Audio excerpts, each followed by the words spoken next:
The Premier League is the biggest football league on earth. British television now pays more than £1.5 billion a season to show it. And in 2026, millions of homes pay every month on top. Yet 34 years ago, every match was free to watch. So how did free football become the richest game on earth? The clubs voted to put their game behind a paywall, and that vote made it what it is today. How was that ever allowed? Alansugar sold the satellite dishes the paywall ran on, and yet he was one of the men who got to vote. He declared his conflict out loud and still voted yes. Nobody broke a rule. But on the night the bids clashed, he is said to have read the rival's number down a hotel payphone to Sky. Why was he even in the room? Rewind 4 years before that vote. English football was at its lowest. Its clubs still banned from Europe since 1985 after the Heysel Stadium tragedy, its terraces half empty. Football on British television meant one channel, ITV, and nobody else wanted it. Greg Dyke ran ITV Sport, and he wanted every live match on his screen. But at what price? £44 million for 4 seasons of live matches, sold to advertisers as the match. Cheap, and here is why. Nobody else wanted a damaged game. But look how he got them. Until then, the Football League sold television rights for all 92 clubs and split the money down the pyramid. Dyke skipped that queue. He courted 5 chairmen at private dinners: Manchester United, Liverpool, Arsenal, Everton, Tottenham. The Big Five. For the first time, the richest clubs kept the television money for themselves. Once they tasted that, the pyramid looked like tax. Dyke had armed the 5 men who would outgrow him. Meanwhile, a device nobody wanted was already on sale. Rupert Murdoch had just launched a satellite channel almost nobody could watch: Sky. To watch it, you needed a dish bolted to your wall. Exactly one company in Britain made that dish: Amstrad. Amstrad's chairman was Alansugar. Sugar priced every part himself. £90 to build, £199 at the counter. The mesh dish that would end free football was, reportedly, pressed in a factory that normally made dustbin lids. And Sky was bleeding, £10 million a week, until Murdoch's own banks came close to pulling the plug. Dishes on walls were the only cure, and nobody was buying. Then in June 1991, Sugar bought into Tottenham Hotspur. Why, he never quite said. It handed the dish salesman a seat inside football. What might those hands do in one room? Sky had survived. Now it needed the one thing Britain would refuse to skip. On the 20th of February 1992, England's top clubs walked out of the league that made them share and founded their own, the Premier League. 22 clubs, and every pound of the next television deal stayed with them. Those rights were suddenly worth a war, and ITV assumed the prize was its own. It had not yet noticed the dish salesman in that room. The question was already loaded: who profits if Britain needs a dish?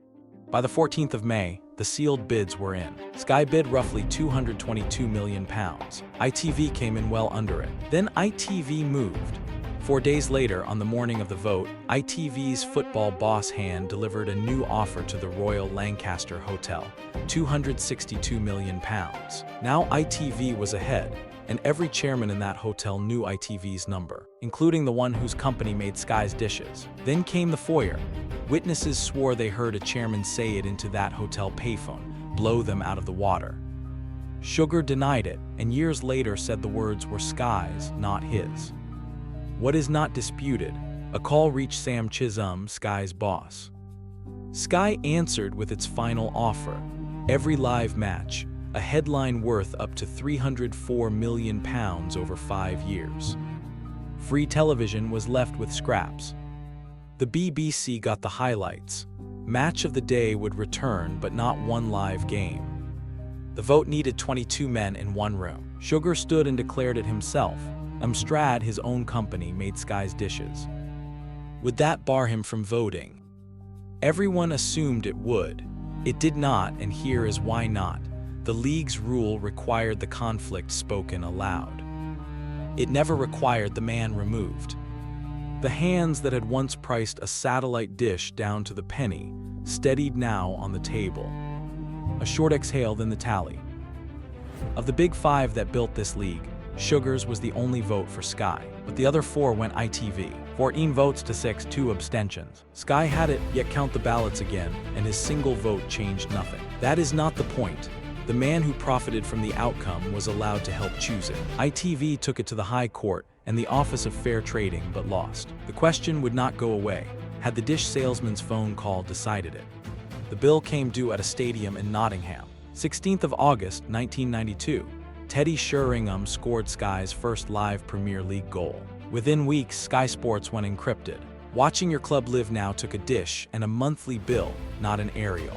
By the end of that year, nearly 2 million homes had a dish. Everyone was an Amstrad sale, and every monthly bill flowed through Sky to the clubs. That is the machine the vote built. 4 years on, more than 5 million households were still paying every month. Then Murdoch said what the vote had been for at a shareholders' meeting. Sport was the battering ram of pay television. The next renewal more than doubled the price. The rights kept climbing after that. Then came the number nobody knew was possible. By 2015, Sky and a phone company, BT, split one deal for 3 seasons at a price of more than £5 billion. A single televised match now earned over £10 million.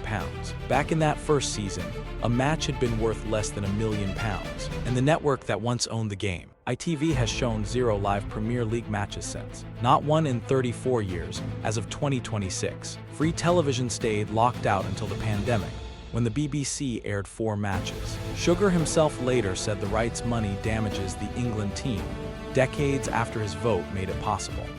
That gap, declared but not recused, is why a seller of dishes sat in judgment on his own sale.